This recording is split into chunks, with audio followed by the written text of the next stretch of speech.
Thank you so much. It's good that you have joined us tonight. And tonight is Business Connection. We actually bring to you under the conference of Millennium TV. You can actually join us watching from Millennium TV on Topstar 95. And you can also basically watch us live on Millennium TV Facebook page. I am your host, Kelvin Chisanga. To begin with, obviously, we have actually been talking so much about the economic affairs, and obviously we know that we are at a point where we are basically discussing many issues pertaining to the activities that are happening in the economy.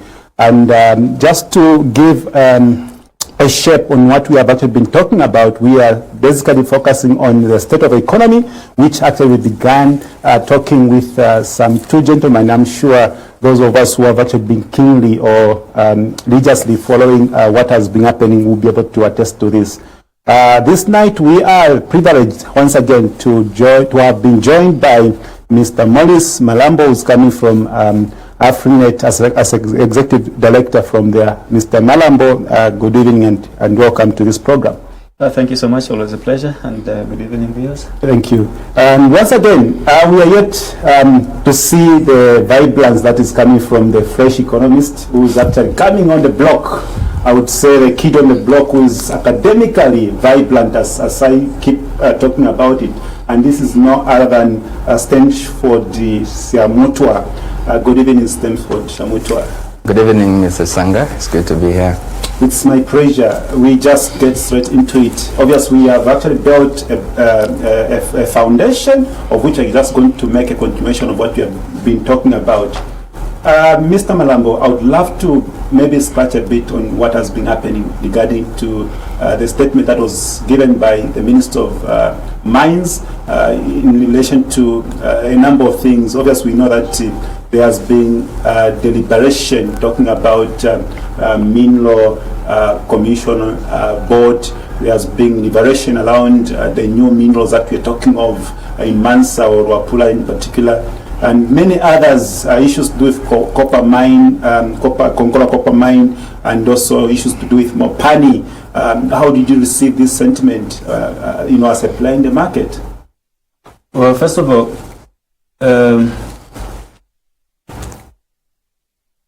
the minister was very candid on a number of issues. I think he touched on a number of issues in the mining sector.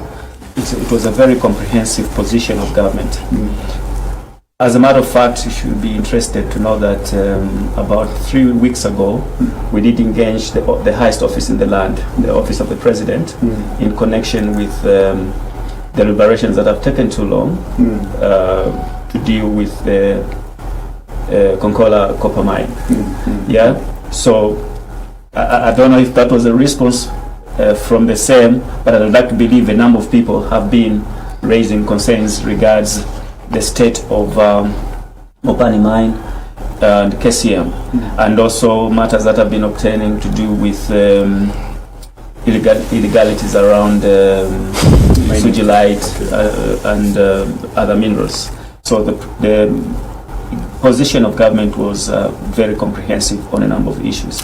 First of all, it is good that government is almost concluding on the Konkola copper mine, because you may recall that this mine actually was repossessed by government in 2019, and from then it was put under liquidation.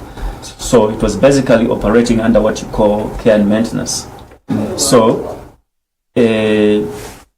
when the new administration came in, they had to make a decision to move the case out of court and settle it, get a settlement out of court. It is good because you may know that court cases take long, even 5-6 years. But at the end of the day, you're dealing with a mine, and you're missing out on revenue. You may recall in 2019, the price of copper was around 4,754. Right now, it has actually doubled, more than doubled. Actually, it's about 8,000. 400. So that's an opportunity that we've been missing. To put everything into speed, looking at maybe a number of time that we are given on the platform. Do you think some of the things, obviously we are also coming from the point where we basically discuss some of these issues prior to the ministerial statement. Yes, so do you think some of these aspirations have been met, regarding the overall, outcry from the public? Yes, the position of government actually met a number of issues, in the sense that government has given itself a timeline that in the next few days, actually, to about 31st of July, they'll be able to reach a settlement over Konkola copper mine, and they'll be able also to announce a new owner or a new investor into Mopani. As you may know that the lifeline of our economy so far is copper, so, or the mining sector. So when the mining sector is not performing well, then you see the economy also recess. You'd see the exchange rate being affected as a result of a drop in the flow of revenue. You'd see, particularly on the copper belt, because that's where a lot of mining is done, the local economy is hit hard. So it brought hope to the people of the copper belt. It brought hope to the general economy that Mopani will soon be running, and Konkola copper mine will soon be running. To the people of Northwestern Province, Kasenseli Gold will soon be operational within that same time frame. Okay, maybe just to cut you there, maybe you can just hold some of those ideas. I want now to close over. How do you look at the response of the minister in regards to the number of things that we raised as we are talking? We talked about Sujalite. Absolutely. We talked about a number of leakages that have actually been characterized in the sector, particularly the mining sector. What do you make of the response from the minister? Is it something that is progressive process in this case? Well, absolutely. I think the minister was on point. When we see the mining sector, when we see the wheels begin to turn, we are looking at very progressive, factors that are going to actually put the entire Zambian economy on the run. Obviously, like my brother here stated, the mining sector is like the backbone of our country. Our main occupation is copper mining for the longest time. So having Mopani mine, having KCM back on track, definitely we are going to see a lot of economic activity on the copper belt. We see a lot of all those employees that were sent home getting back to their jobs, and it's very progressive. I think the pronouncement is something that is shifting the economic indicators in the positive quadrant. Okay, so now looking at the situation that the government is trying to take, where there is this aspect of geopolitical or rather geological mapping, would you think now we're going to take stock of what we have in terms of mineral base or mineral assets? Is this something that's something you would maybe see taking care of some of the undiscovered minerals? Well, absolutely. Again, for the longest time, a lot of mine operators have been, to some extent, being given some leeway and understatement into their profit maximization. You find that they have not been able to give us the true value of their production volumes. So with the new government being in place, I think we're seeing a lot of prudent policies that are being put in place.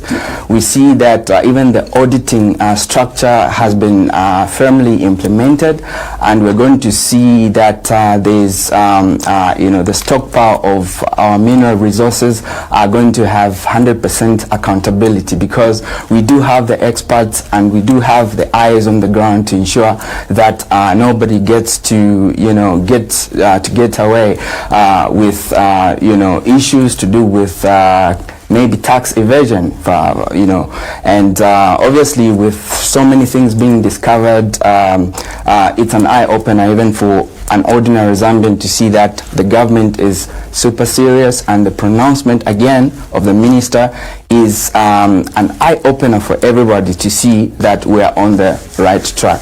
Okay, maybe just to get you to the other side of the economy, obviously we're talking of different verticals of the economy, and particularly we have to center on banking. Understanding that there is a framework that the Bank of Zambia is working with, and that is the monetary policy transmission system.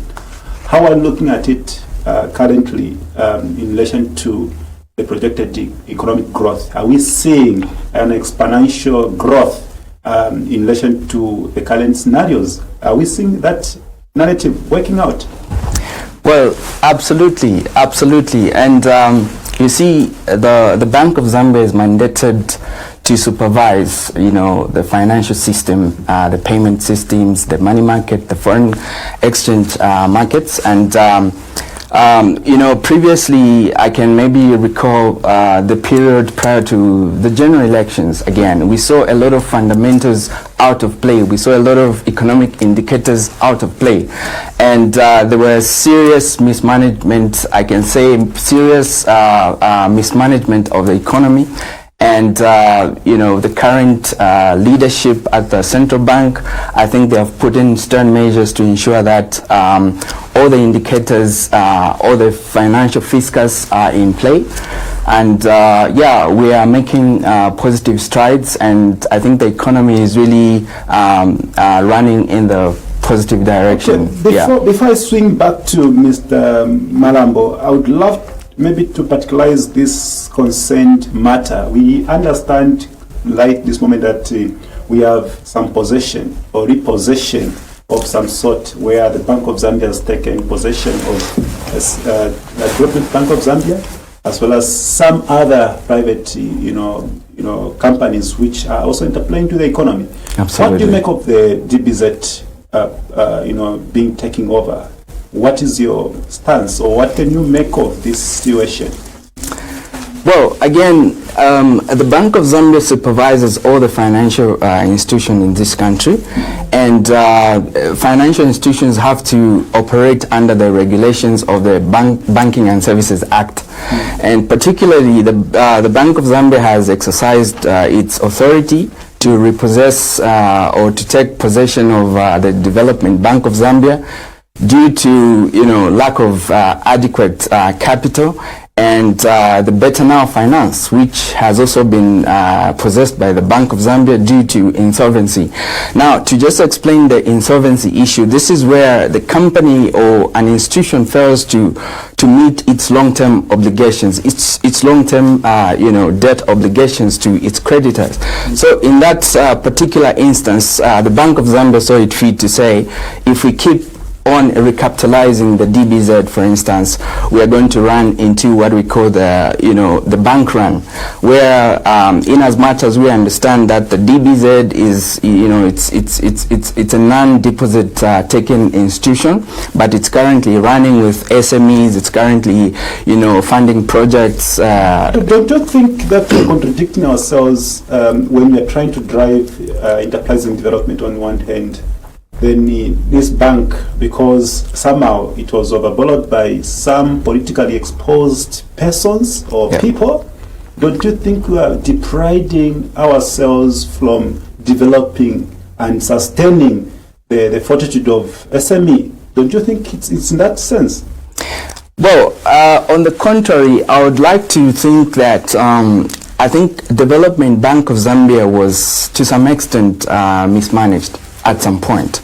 So if the Bank of Zambia is like the mother body of all the financial institutions and sees that this company is not going to meet its debt obligations, it's like you're asking the central bank to keep on recapitalizing, to keep on injecting finances into this institution that is not going to yield any marginal returns at the end of the day. So you would rather let the board of directors, the shareholders, converge a meeting and then come up with a lasting solution. Mind you, the Bank of Zambia has been in constant engagements with DBZ to sort out their capital adequacy issue, the insolvency issue. but it has been dragging for the longest. So I think right about now. So do you understand that DBZ for almost like 5 years from the history that we are getting or gathering around has not been funded? Is it something that one would say it's fair enough to justify their closure to this case? Obviously, we have heard some sentiment in the within the economy, people calling for the capitalization of Bank of Zambia, a Development Bank of Zambia, because it's actually a backbone, and at some point, it's actually also lending to other financial institutions, doing wholesale banking. Don't you think there's a need for us to look at finding a conducive way of trying to resuscitate and resustain, or even surface it? Absolutely, I agree with you. There's need for a concise agreement between the directors of DBZ. They need to, like I stated, they need to come to the drawing board and then look at the proxies of what happened. For the Bank of Zambia to take such a stern action, it's something that has not happened overnight. It's something that has seen a lot of engagements. It's something that has seen a lot of debate. So I would like to believe that DBZ still has a window of opportunity to put their house in order. Yeah, of course, you're right to say it's the backbone of financing, climate financing, trade financing, and project financing, and therefore to completely, shut it down, I think it's a huge blow to the economy. Sure. Yeah. Okay, Mr. Malambo, I'm believing to say that you've got so much inclined to the social sector, where obviously it's so linked to the public finance. Looking at what Zambia has attained, in terms of good sentiment flowing around this economy, issues to do with debt restructuring process and many others. Where are we standing now in terms of debt restructuring? Are we seeing the private creditors agreeing to the framework that was made in relation to comparable terms? Are we seeing that situation happening right now?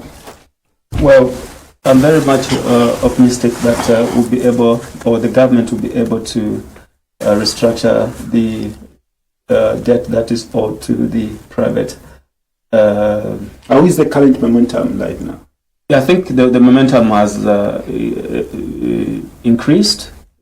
For your record, you may be aware of the fact that the African Development Bank president actually was here in Zambia, where he's offered on behalf of the bank services to help restructure Zambia's debt owed to the private lenders. That is very a positive development. But at the end of the day, let me emphasize this, that when you talk about the IMF bailout package and the subsequent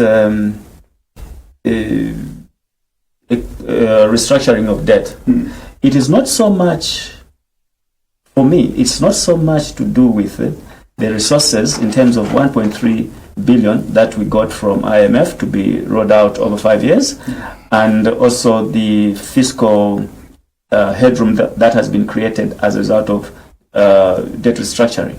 For me, it's so much to do with the fact that a government can go to the international community, present a plan for development, and the international community, in this case the IMF, which is both a financing agency and a policy advisory body, to be able to buy into your development plan.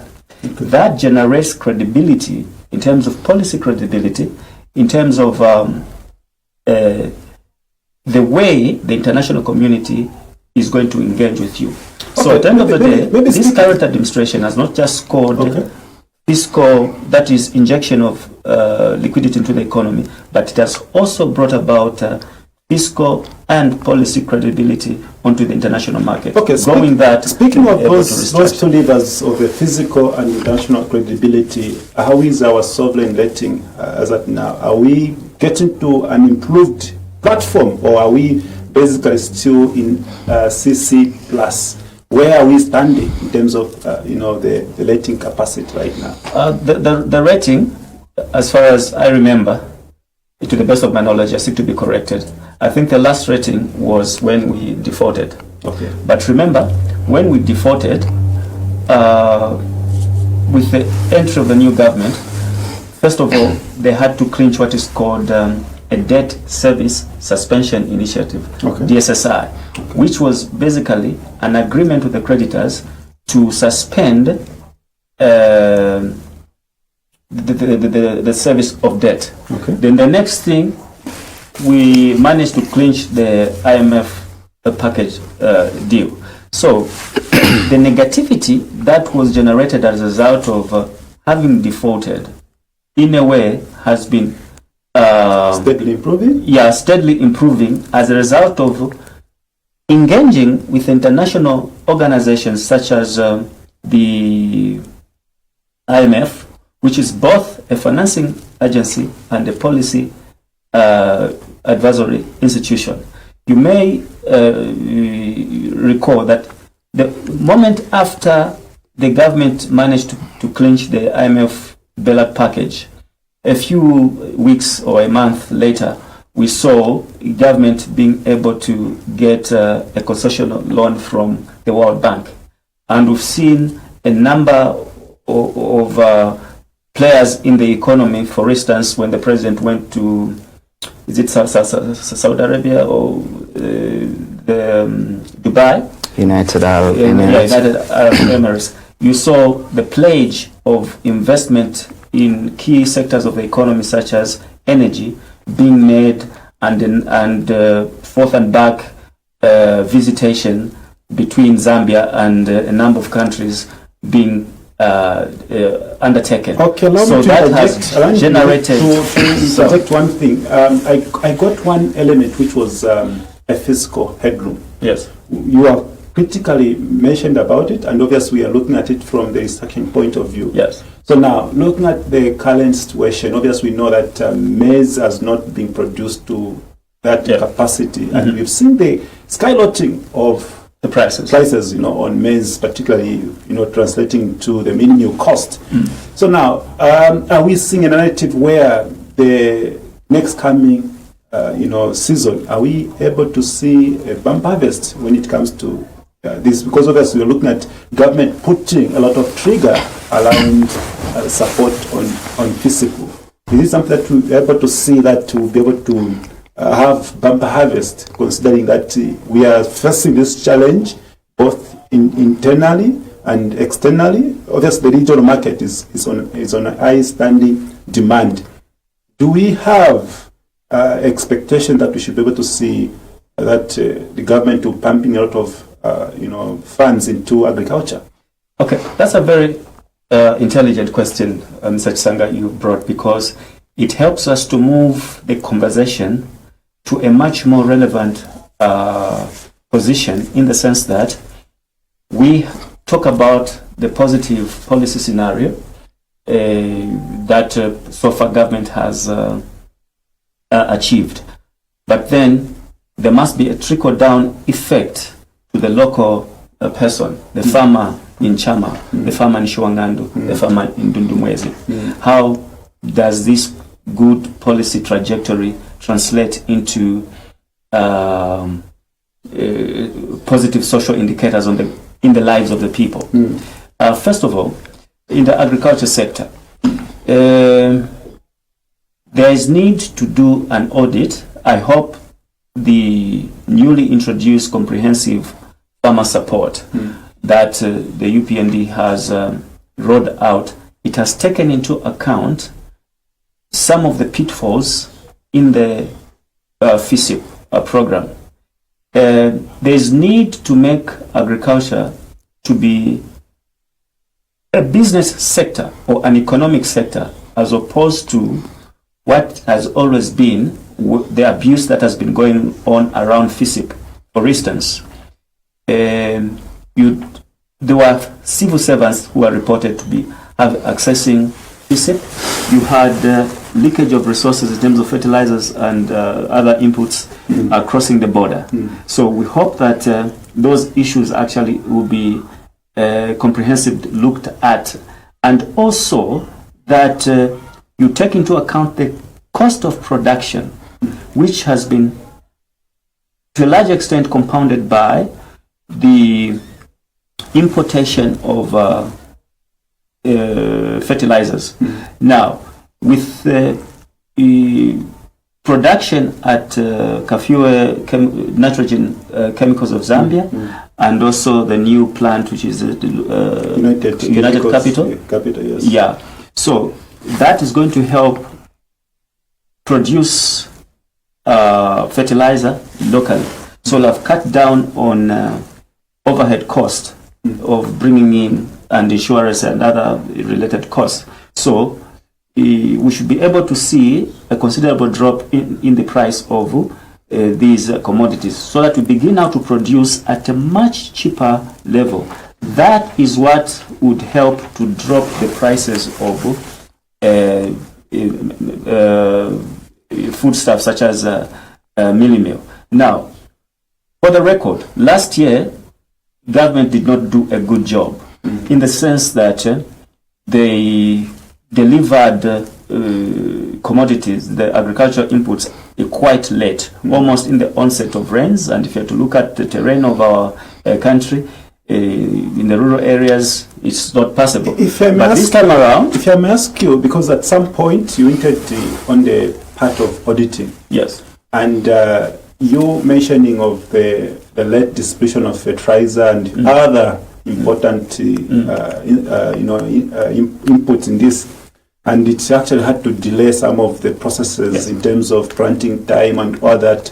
Don't you think having a perennial audit again might also cause the same situation? Because obviously, if we talk of auditing as one of the precursors that happened last year, which actually made this late distribution, and then we are calling for another audit, don't you think it will mess up a lot of things in the greater sector? I said, I hope the auditing that was done was comprehensive enough, so that this time around now we can take agriculture into motion. Fantastic. Yeah. This time around we've seen government move, start early distribution of inputs. So that is going to have a positive impact on the agriculture output. Okay. Now, also, there's need to invest into the churning out of agriculture extension officers in order to increase the interaction between the farmers and the agriculture extension officers, in order to improve on production or output of crops per hectare, meaning a limited piece of land should be able to produce more. So that kind of interaction. Before I take on to Chichi, I would love to, because that's a matter of interest now. We are talking of maximization of production. And obviously we know that we've got about 6 million farmers who are supported with this specific. How do you intend to maximize the potential that lies with the maximizing the tonnage? Because obviously we are looking at a position where things are not standing the way it should be. Obviously, even when you look at the farmers, in relation to extension officers are not matching up. Do you think this will work well, considering where we are sitting right now? Is it something that can be driven as we speak? Yes. Look, my brother here was talking about doing a proper what is called geological mapping. Okay. I think even in the agriculture sector, you need to do a lot of work in terms of what kind of crops can do well in which part of the country. Because at times you'd grow certain crops which would not perform well. Yeah. So the agriculture support should be able to respond to those dynamics, in the sense that certain crops may not do well. Even just a maize seed, there's certain seed that can do well in Southern Province. Another seed would do well in Eastern Province. For instance, the seeds that are said to be drought resistant. So in places where there's the places that are prone to droughts, you need the right seed, the right fertilizer. So if you are to move in that direction, this is what I was talking about, a close interaction between the farmer and the agricultural extension officers. Those will be able to work closely with the farmers. For instance, in the Northern Circuit, there is reportage of a disease on cassava. So when there is less interaction between the farmers growing cassava and the agricultural extension officers, maybe what I would have to do, that kind of production. I will have to cut you there so that we can also have the participation of the audience. Dear viewers, you can simply call that line, which is